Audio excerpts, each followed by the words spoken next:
Pakistan bar council और supreme court bar association का chief election commissioner पर अदम एतमाद एतराज़ उठा दिया। सुप्रीम कोर्ट बार ने इस्तीफे का मुतालबा भी कर दिया। दोनों बार्स की जानिब से जारी किए गए अलग अलग एलामियों में कहा गया है कि मौजूदा चीफ इलेक्शन कमिश्नर की ज़ेर निगरानी शफाफ और मुनसिफाना इंतखाबात नहीं हो सकते।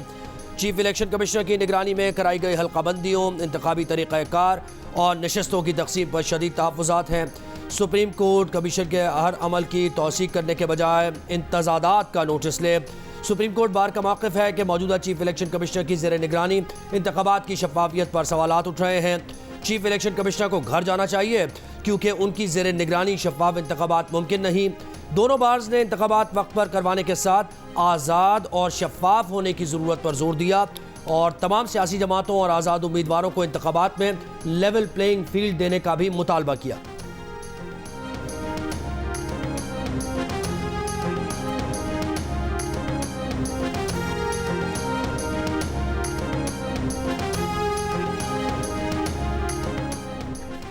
सुप्रीम कोर्ट हल्का बंदियों से मुतल्लिक केस इल्जाम इंतखाबात के बाद सुनेगा। कायम मकाम चीफ जस्टिस की सरबराही में बेंच का फैसला। सुप्रीम कोर्ट ने बलूचिस्तान हाई कोर्ट का हल्का बंदियों से मुतल्लिक फैसला मुअत्तल कर दिया। अदालत ने करार दिया कि इंतखाबात में किसी सूरत ताखीर कबूल नहीं। इलेक्शन स्केड्यूल जारी होने के बाद इंतखाबी हल्का बंदियाँ तब्दील नहीं हो सकती। आम इंतखाबात के बाद हल्का बंदियों से मुतल्लिक अपीलें दोबारा सुनेंगे। जस्टिस अतर मिन अल्लाह ने रिमार्क्स दिए, हम इंतखाबात में ताखीर का कोई चांस नहीं लेना चाहते, किसी को इलेक्शन ताखीर का शिकार करने की इजाज़त नहीं देंगे। कायम मकाम चीफ जस्टिस सरदार तारिक ने कहा, ऐसा करने से इलेक्शन मामलात मुकम्मल डीरेल हो सकते हैं। जस्टिस मंसूर अली शाह ने रिमार्क्स दिए कि इंतखाबात ना हो रहे होते तो दरमियान में मुदाखलत ना करते। अदालत एक तरीका कार मुरतब कर रही है जिससे किसी की हक तलफी ना हो। हम अब मामलात को आम इंतखाबात के बाद दोबारा टेकअप करेंगे।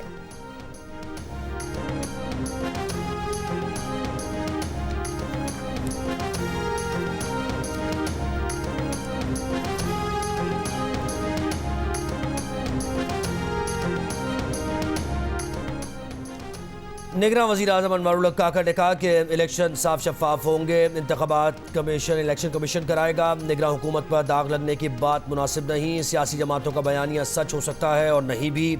फैसला आवाम को करने दें। जिन्हें लेवल प्लेइंग फील्ड मिली वो कौन सा दाग लेकर गए। बलूचिस्तान में धांधली से मुताल्लिक़ सवालात पर अनवारुल हक काका ने कहा, बलूचिस्तान के हर हल्के में मजबूत उम्मीदवार वाज़े हैं। कोई ऐसी चीज़ नहीं होगी नई जमात बन जाए और 25 से 30 सीट्स ले ले। इससे पहले कोयटा में तकरीब से खिताब में निगरान वज़ीर आज़म ने कहा था कि दहशतगर्दों ने बलूचिस्तान में रहने वाले हर तबके को निशाना बनाया। दहशतगर्दों का मुकाबला हम सबको मिलकर करना होगा।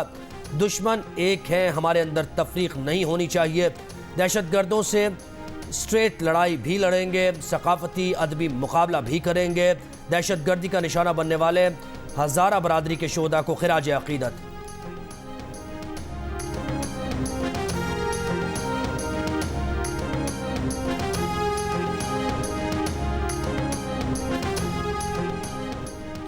बलोच यकजहती कमेटी मार्च के शुरका का डेरा गाजी खान के कॉलेज चौक पहुँच कर एहतजाज। मुजाहिरीन का कॉलेज चौक पर धरना। मार्च के शुरका का कहना है कि वो पुरअमन एहतजाज कर रहे हैं लेकिन इंतज़ामिया की तरफ से रुकावटें डाली जा रही हैं। मार्च आज तौसा और डेरा इस्माइल खान के रास्ते इस्लामाबाद रवाना होगा। लॉन्ग मार्च के शुरका में तुरबत में मुबैना मुकाबले में हलाक होने वाले नौजवान के अहले खाना और लापता अफराद के लवाहिकीन शामिल हैं। मुजाहिरीन मुबैना CTD मुकाबले की अदालती तहकीकात का मुतालबा कर रहे हैं। इस्लामाबाद रवानगी से कबल मुजाहिरीन ने 5 दिन क्वेटा में भी धरना दिया था। पार्लियामेंट टूटती है तो कहने के बिल्कुल ठीक हुआ है। वज़ीर आज़म को जेल डालते हैं, बिल्कुल ठीक हुआ है कि ये नवाज शरीफ को जेल से बाहर नहीं आना चाहिए, ये मरियम नवाज को जेल से बाहर नहीं आना चाहिए, वरना हमारी 2 साल की मेहनत ज़ाया हो जाएगी। कौन सी 2 साल की मेहनत थी भाई, हमें भी पता लगना चाहिए, कौम को पता लगना चाहिए। अभी वो केस खुला है, देखें क्या कहते हैं वो, अदालत में क्या बात करते हैं। आइन टूटता है तो जजेस आइन शिकन को हार पहनाते हैं। पार्लियामेंट टूटती है तो कहते हैं ठीक हुआ। इनके बयानात हैं कि नवाज शरीफ जेल से बाहर नहीं आना चाहिए। कायद मुस्लिम लीग नून नवाज शरीफ की पार्लिमानी बोर्ड के इजलास से गुफ्तगू। कहा वो कौन सी 2 साल की मेहनत थी जो ज़ाया हो जाती। अभी वो केस खुला है, देखते हैं क्या बात करते हैं। बोले भारत या अमेरिका ने नहीं, हमने खुद अपने पाँव पर कुल्हाड़ा मारा है। सेलेक्टेड को RTS बिठाकर और बेतहाशा इंजीनियरिंग करके जितवाया। 4 वोटों की बर्तरी से वज़ीर आज़म बना दिया। नून लीग की हुकूमत ने 4 साल डॉलर को 104 पर रखा। बानी पीटीआई के आते ही डॉलर को पड़ लग गए, दहशतगर्दी वापस आ गई। रियासत मदीना का नाम लेने वाले लीडर ने कौम को बदतमीजी, गुंडागर्दी, धौंस धांधली और यू टर्न पर लगा दिया।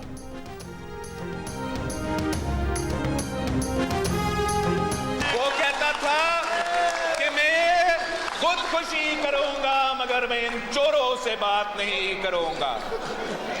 अब महसूस हुआ होगा कि अगर खान को गरी चोर करार दिया जा सकता है तो शायद जिन पे खान साहब चोर का इल्जाम लगा रहे थे उसमें भी शायद कोई गलत इल्जाम लगा रहे थे। बानी तहरीक इंसाफ कहते थे वो खुदकुशी कर लेंगे मगर चोरों से बात नहीं करेंगे। घड़ी चोर करार दिए जाने के बाद शायद इन्हें अपने इल्जाम गलत महसूस होते होंगे। बिलावल भुट्टो जरदारी का लाहौर बार से खिताब। कहा पाकिस्तान तारीख के बहुत बड़ी माशी बहरान में है। मान लेते हैं कि इसमें बानी तहरीक इंसाफ का भी किरदार था, लेकिन उनके जाने के बाद जो टीम इक़्तिदार में आई वो भी इस बहरान पर काबू ना पा सकी। अवाम की खिदमत के दावे करने वाले इक़्तिदार में आकर खुद को अमीरुल मोमिनीन बनाना चाहें या सारे मुल्क को अपनी टाइगर्स फोर्स बनाना चाहें तो मुल्क नहीं चल सकता। पुरुमीद नौजवानों को मायूस नहीं करना चाहते। मुल्की मसाइल का हल नफरत और तकसीम की सियासत से निजात दिलाकर नई सियासत की तरफ ले जाने में है।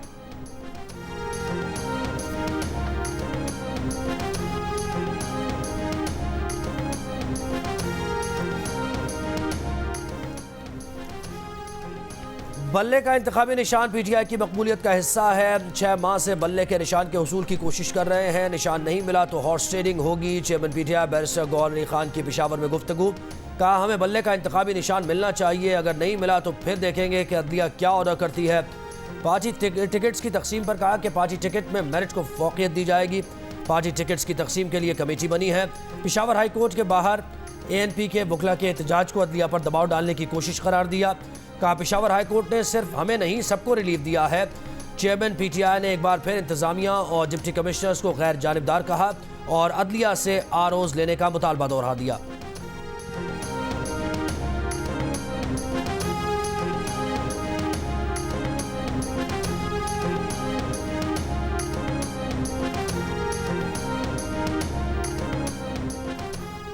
नैब की जानिब से बानी तहरीक इंसाफ समेत दीगर के खिलाफ तोशाखाना केस में करप्शन रेफरेंस रवां हफ्ते एहतसाब अदालत में दायर किए जाने का इम्कान है। द न्यूज़ के एडिटर इन्वेस्टिगेशन अंसार अब्बासी की खबर के मुताबिक नैब ने बानी तहरीक इंसाफ के खिलाफ तोशाखाना केस की तहकीकात मुकम्मल कर ली हैं। नैब की आला इंतजामिया ने मुशावरत के बाद करप्शन रेफरेंस दायर करने का फैसला किया। ये नैब की जानिब से बानी तहरीक इंसाफ के खिलाफ एहतसाब अदालत में दायर किए जाने वाला दूसरा करप्शन रेफरेंस होगा।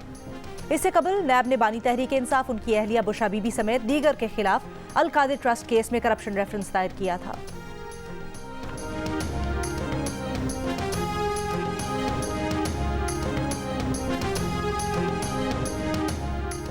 बानी पीटीआई और फवाद चौधरी पर आज भी फर्द जुर्म आयद न हो सकी। इलेक्शन कमीशन ने तौहीन इलेक्शन कमीशन की समाअत 27 दिसंबर तक मुलतवी कर दी। इलेक्शन कमीशन के 4 रुकनी बेंच ने अडियाला जेल में समाअत की।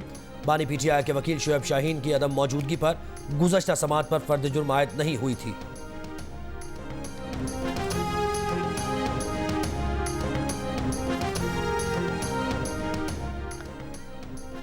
बानी तहरीक इंसाफ ने साइफर केस को इस्लामाबाद हाई कोर्ट में चैलेंज कर दिया। दरखास्त में इस्तदा की गई है कि साइफर केस में अब तक की कार्रवाई गैर कानूनी करार देकर बानी तहरीक इंसाफ को बरी किया जाए। 23 नवंबर से अब तक ट्रायल कोर्ट की कार्रवाई गैर कानूनी, इंसाफ के तकाजों के मुनाफी है। बानी तहरीक इंसाफ के खिलाफ जेर समाअत साइफर केस FIR और पुलिस रिपोर्ट की बुनियाद पर चलाया जा रहा है। आम इंतखाबात के लिए कागजात नामजदगी का इजरा शुरू। मुल्क भर के ROs दफातर में पब्लिक नोटिस लगा दिए गए। उम्मीदवार कागजात नामजदगी मुतल्लिका RO और डिस्ट्रिक्ट इलेक्शन कमीशन ऑफिस से ले सकते हैं। कागजात नामजदगी 20 से 22 दिसंबर मुतल्लिका RO ऑफिस में जमा कराना होंगे। सूबाई इलेक्शन कमिश्नर पंजाब ने सूबाई पंजाब के 42 डिस्ट्रिक्ट रिटर्निंग अफसरान से हलफ लिया। हलफ डिस्ट्रिक्ट रिटर्निंग अफसरान की तरबियत के दौरान लिया गया।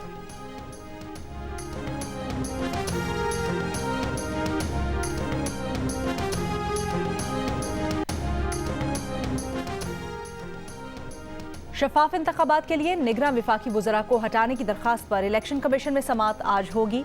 इलेक्शन कमीशन ने निगरान वज़ीर आज़म अनवारुल हक काकड़ को नोटिस जारी कर रखा है। निगरान वज़ीर फवाद हसन फवाद, मुशीर अहमद चीमा को आहद चीमा को भी नोटिस जारी कर दिए गए हैं। दरखास्त गुजार ने मुबैना जानिबदार वज़रा को काबीना से हटाने की इस्तदा कर रखी है।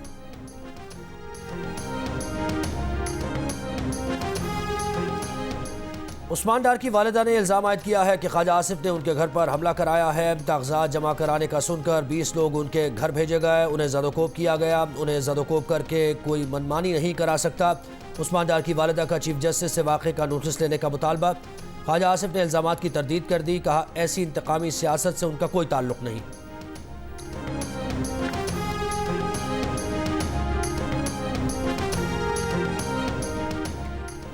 दौरा न्यूजीलैंड में पाकिस्तान टीम में 3 विकेट कीपर शामिल होंगे। साबिक कप्तान मोइन खान के बेटे आजम खान और साहिबजादा फरहान की टीम में वापसी मुतवक्के। पाकिस्तान के लिए 6 वनडे और 9 T20 खेलने वाले मोहम्मद हारिस टीम से ड्रॉप। पर्थ टेस्ट में डेब्यू पर 6 विकेट लेने वाले fast bowler Aamir Jamal. PSL 2023 में सबसे ज्यादा 23 विकेट लेने वाले अब्बास आफरीदी पहली बार मुंतखब किए जाने का इम्कान।